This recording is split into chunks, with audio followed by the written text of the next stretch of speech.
If you do these 5 things for any woman, you're being a fool. Why would you even do it? Is it just to avoid looking weak for a one-night stand? Or do you actually think this is what love requires? Here's the problem. Most men have been programmed with terrible advice about relationships. They've been told that sacrifice equals love, that putting her first proves devotion, that being endlessly accommodating is what a good man does. And then they're shocked, genuinely confused, when she loses attraction, when she starts pulling away, when the very behaviours they thought would make her love them more end up pushing her out the door. The truth is uncomfortable but necessary. Attraction doesn't work the way you've been taught. The things you think will make her want you more often have the opposite effect. And if you keep doing them, you're going to keep getting the same disappointing results. Today, we're covering the 5 things you should never do for any woman, not because you don't care about her, but because doing them destroys the very thing you're trying to build, the first thing you should never do. Abandon your purpose, your goals, or your mission for a woman. This sounds romantic in theory. The idea that you love her so much you'd put everything else aside, that she's your whole world, that nothing matters more than making her happy. In practice, this is relationship poison. Here's what actually happens when a man abandons his purpose for a woman. She loses attraction. Not immediately, it's gradual, but it's inevitable. Why? Because what attracted her to you in the first place was probably your drive, your ambition, your focus on building something, the sense that you had direction, that you were going somewhere, that you were a man with a vision for his life. When you drop all of that to orbit around her, you become a different person. You become a man without direction, a man whose whole identity is wrapped up in keeping her happy, a man who has nothing going on except her. That's not attractive. That's pressure. She didn't sign up to be your entire reason for existing. She wanted a partner with his own life, his own goals, his own sense of purpose. When you abandon those things, you're not showing her love. You're showing her that you have nothing else. And here's the psychological dynamic most men miss. When you make her your whole world, she has to carry that weight. Your happiness depends entirely on her. Your emotional state rises and falls based on how she's treating you. That's exhausting for her. It creates a dynamic where she feels responsible for your well-being, which isn't love, it's burden. The men who maintain attraction long-term are the ones who never stop pursuing their purpose. They love their woman, but they don't lose themselves in her. They have goals outside the relationship. They have passions, projects, ambitions that continue regardless of their relationship status. This isn't about being distant or unavailable. It's about maintaining the identity that made you attractive in the first place. Your purpose was there before she came along. It should still be there while she's with you. And honestly, it should still be there if she leaves. A man with purpose is magnetic. A man whose only purpose is his woman is desperate. Know the difference. I've seen this play out countless times. A guy starts dating someone new. He's excited, she's into him, everything seems perfect. So he starts skipping the gym, stops working on his side project, sees his friends less, spends every free moment with her or thinking about her. 6 months later, she's gone, and he can't figure out what happened. What happened is that he stopped being the man she was attracted to. He traded his identity for a relationship, and when the identity was gone, so was the attraction. Your purpose isn't negotiable. It's not something you set aside for the right person. The right person is someone who understands that your purpose matters and supports it, not someone who requires you to abandon it. The second thing you should never do: take responsibility for problems that aren't yours. Men are natural problem solvers. When we see something broken, we want to fix it. When someone we care about is struggling, our instinct is to step in and handle it. This is a good trait in many contexts. In relationships, it can destroy you. Here's what happens when a man constantly solves a woman's problems for her. He stops being her partner and becomes her servant. He stops being her equal and becomes her resource. The relationship shifts from mutual to transactional, and he becomes the one doing all the giving. Think about it. She has drama with her friends. You step in to fix it. She has issues at work. You try to solve them. She has financial problems. You start covering her expenses. She has emotional issues. You become her therapist. Each time you do this, you're communicating something. Not what you think you're communicating, just which is love and care. What you're actually communicating is that you don't believe she can handle her own life. That you see yourself as the competent one, who needs to manage her problems, that your role in this relationship is to be useful. That's not a partner, that's a caretaker. And here's the thing about caretakers. They're appreciated but not desired. She might be grateful for your help, but gratitude isn't attraction. You can be the most useful man in her life and still be the one she's not excited to see. The healthy alternative isn't to be cold or unhelpful. It's to support without rescuing. There's a difference. Support sounds like, "That situation sounds difficult. What do you think you should do?" It's being present, listening, offering perspective when asked, but ultimately letting her handle her own challenges.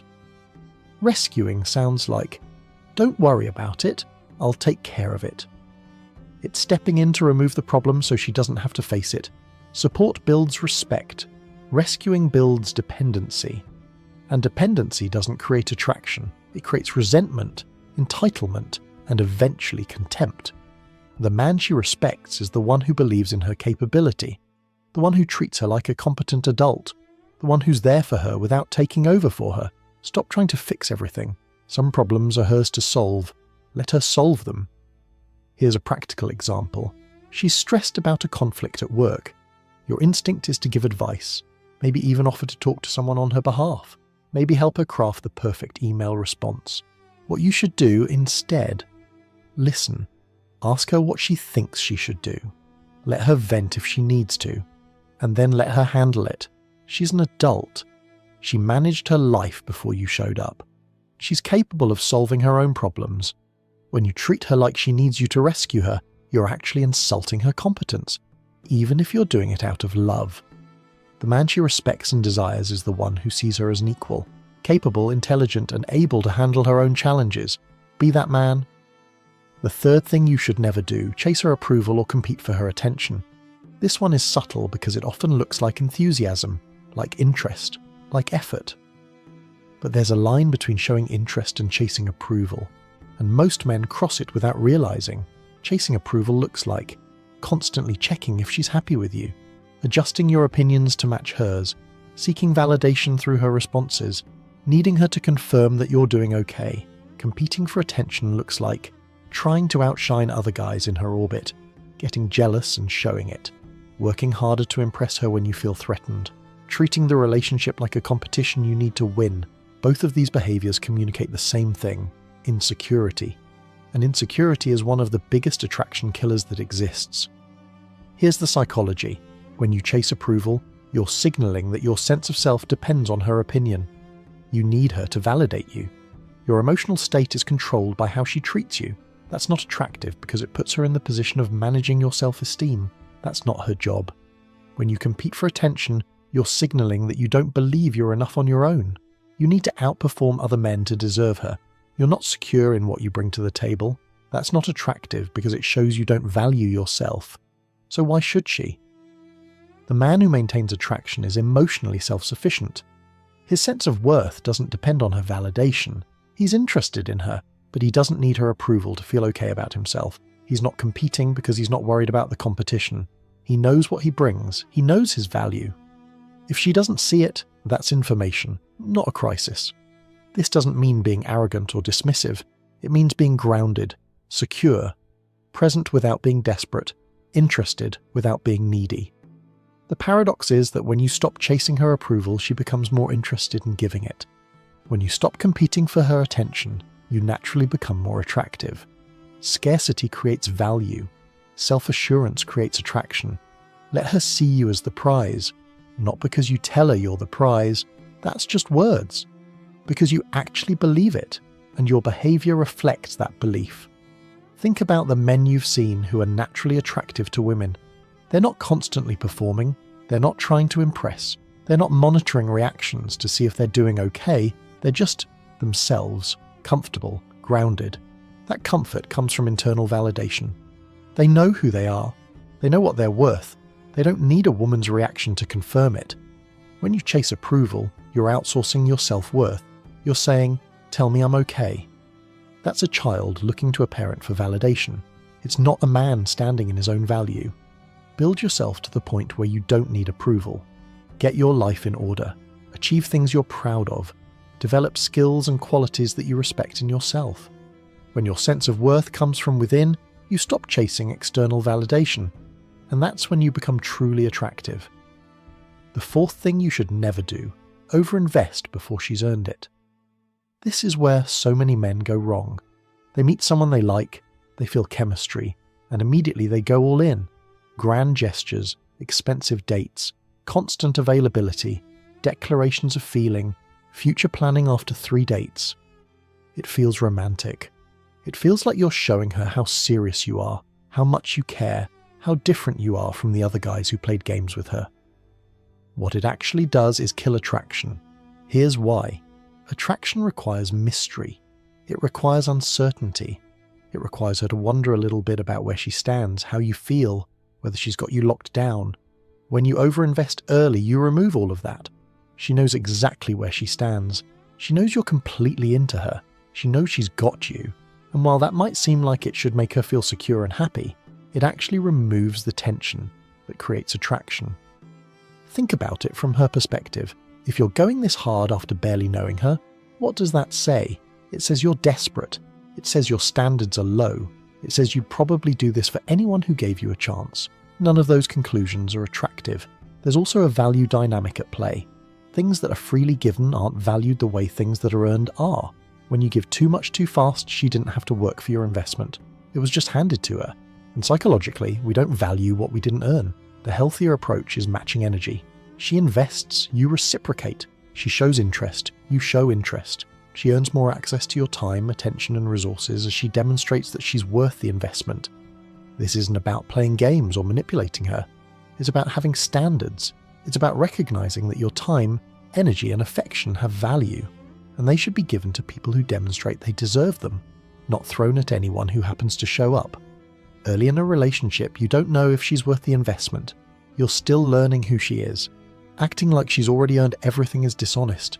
It's pretending to know something you can't possibly know yet. Hold back. Not because you're playing games, but because investment should be proportional to demonstrated value. She earns more from you as she shows she's worth more. That's not manipulation, that's discernment. Here's a practical framework. Match her energy. If she's texting you 3 times a day, you text her about 3 times a day. If she's making time to see you once a week, you make time about once a week. If she's being thoughtful with small gestures, you reciprocate with similar gestures. What you don't do is massively outgive her. You don't text 10 times to her 3. You don't plan elaborate dates while she barely shows up. You don't declare deep feelings when she's still figuring out if she likes you. The goal is reciprocity. 2 people both investing, both earning, both building something together. Not one person pouring everything in while the other decides if they're interested. When you overinvest, you're not being generous, you're being desperate, and she can feel the difference. The 5th thing you should never do: tolerate disrespect. This is the big one. This is where so many relationships go to die, and men don't even realize they're digging the grave. It starts small. A cutting comment you let slide. A dismissive tone you ignore. A boundary crossed that you don't address. You tell yourself it's not a big deal. You don't want to be controlling. You don't want to start a fight over something minor. But here's what you're actually doing. You're training her on how to treat you. Every time you tolerate disrespect, you communicate that disrespect is acceptable. You set the floor for how she can treat you and still keep you around. And over time, that floor becomes the norm. It escalates. The comments get sharper. The dismissiveness becomes contempt. The boundary violations become routine. And by the time you finally react, you've been tolerating it for so long that your reaction seems like an overreaction to her. Where did this come from? You never had a problem before. The psychological reality is that women test men. This isn't manipulation. It's